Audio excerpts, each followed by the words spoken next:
back to Krill Gaming, where we discuss all things video games. Today we're going to take a look at another pinball machine. This time we're taking a look at Star Wars, the Pro model. I know there's been several of them, plus a new release. This is not the new release, Fall of the Empire. This is a Steve Ritchie one from 2017, also by Stern. So with that being said, let's break into it and take a look at Star Wars Pro by Stern Pinball.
Congratulations. Now enter your initials.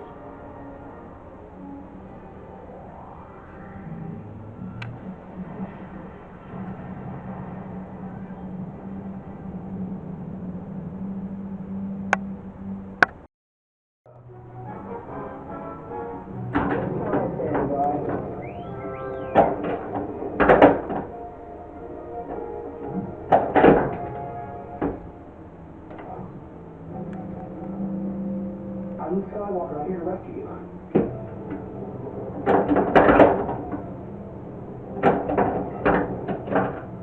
There isn't any other way out.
Remember, the Force will be with you.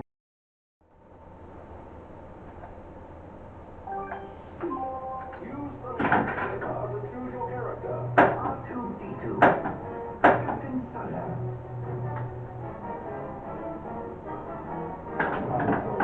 I'm Captain William.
Alright, welcome back. Hopefully you like that look at Star Wars, the Pro Edition from Stern Pinball. Like I said, this is the one from 2017. There is a new one from 2025, or the tail end of 2025. Fall of the Empire running on Spike 3, but this is a Steve Ritchie one. I originally got this when it first came out. It didn't click with me and I kind of moved it on. And I've recently acquired one back.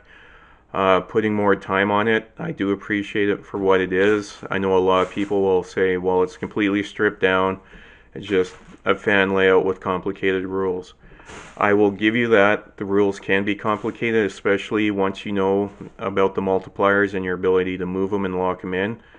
If you're able to wrap your head around that and rack up tons of points, you sure can. Anyway, like I said, new addition to the family, little kitten named Oreo, and very distracting. So, in terms of this game, like I said, I still have difficulty with the multipliers. So, I know how to use them, I just can't lock them in properly. I know it sounds weird because you're supposed to do it on the fly, and it is. I think that's what throws a lot of people off. You can do it, but you're doing it on the fly. If you get into certain modes, you can definitely exploit it and just blow up your score. And I've seen that before. I just like the way this game plays. It feels good. Steve Ritchie games usually do play really well, have great flow and everything. I know he was disappointed when he did do this game. He's been pretty vocal about that. Plus Game of Thrones and Led Zeppelin. So some of his games I can see he got, I don't want to say neutered, but it seems like stuff was scaled back. And I believe on Pinside there is the original playfield layout with like the force magnets and all that other stuff that were completely stripped out. Yes, I'm totally expecting this in the comments. There is an issue with my Death Star. I'm pretty sure it's just the LED and the Death Star itself. I was given the new board Node 9B. The original one just keeps everything locked on. Guy I got it from thought some of the lights were out. I kind of bypassed that just to test them. The lights work, but not in the way that they should. So I don't think it's the node board. I think it's actual, well, I guess it would be a node board, but the actual LEDs for the Death Star lasers itself. As for the Death Star, it's just basically a glorified flasher on the Pro, and those green LEDs are super blinding. So with the faulty board that I have and I put it in, those lights basically stay on except for two of them, and it's pretty blinding, especially the direction they're facing. Anyway, getting sidetracked. I do like how they give you different characters, different objectives, and you can play the game as you want. One other thing I know a lot of people have complained about is the lightsaber duels. Once you're locked into that, you cannot progress throughout the game until that mode is either timed out or you've completed your shots, and that can be very aggravating because you only have a few things lit. You'll have one shot lit for the lightsaber duel, then you'll have your reds for additional time, but I don't want to say you have to be an expert at pinball to enjoy that, but I do believe you need to be on top of it to get your shots down and in a timely manner. Like I said, I guess you could trap up and time it out. Problem with trapping on that, well, you'd be triggering ball searches and stuff, and you may freeze the game until then. But this game is very unrelenting. Drain Monster, especially on the left-hand side. I recently had a buddy of mine print me out a left outpost save drain. You've probably seen them online if you are a pinball fanatic. For Star Wars, it's to, I don't want to say close it fully, but it closes the gap on the left-hand side to match the right, so it's not as bad. And it's a 3D printed R2-D2 with a rubber on it, and it's kind of cute. There is an individual that is online on Pinside that does sell them as well. They are kind of inflated, but the files are there as well. The files are easy to find. If you have a 3D printer or if you have a friend that has access to one, highly recommend doing it. It does make the game a little bit easier, but at the same time, I just love this game. Uh, I know a lot of people dump on it, and as of right now, the new one, the Fall of the Empire, I guess. Even though that's a John Borg one, I'd rather play the Steve Ritchie one from a few years ago. Right now, I can't get into the Fall of the Empire. Maybe that'll change over time. Uh, and I know a lot of people are Star Wars out because right now I have Star Wars sitting beside The Mandalorian, which will be another video.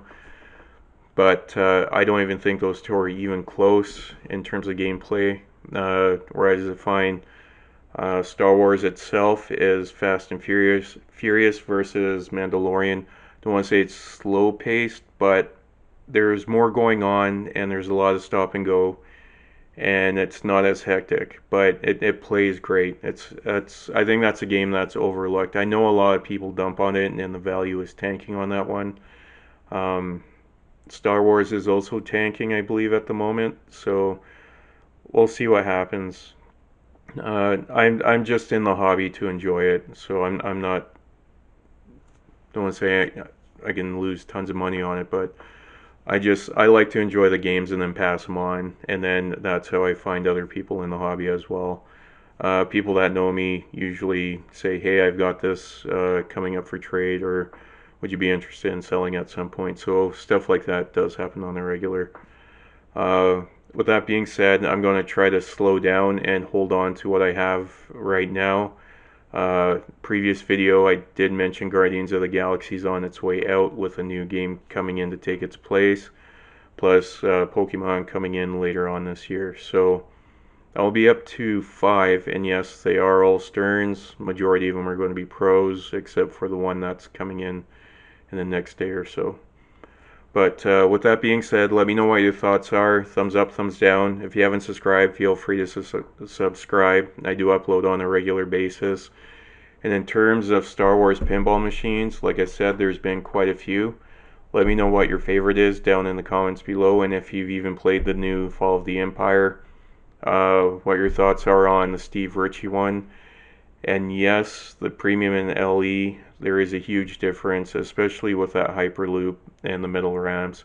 Doesn't mean the rule sets in that have changed. It just more of a gimmick, I guess. But that Hyperloop that he kind of stole from Getaway 2 is just, or the Getaway High Speed 2 is just, it's crazy to watch.